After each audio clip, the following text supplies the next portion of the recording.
কি মাছ গো কাকা? ল্যাটা চ্যাং নাকি? কোথাকার মাছ এটা? কত চ্যাং মাছ কত? 70 টাকা 150? হ্যাঁ। আর পুঁটি মাছ ওই তো লাফি পালিয়ে গেল। ধরা মাছ নাকি আমাদের? বিলের মাছ, বিলের হয়তো পালিয়ে চলো, হ্যাঁ যা চল। এই বাবা কোথায় রাখবো এটা? হ্যাঁ চ্যাং মাছ খাওয়া ভালো যে, আমি অন্য জায়গায় আছি তো।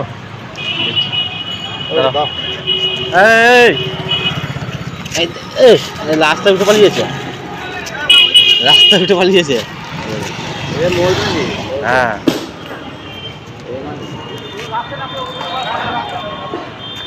আর পুঁটি মাছ কত দিল? পুঁটি 40 টাকা, 500 টাকা।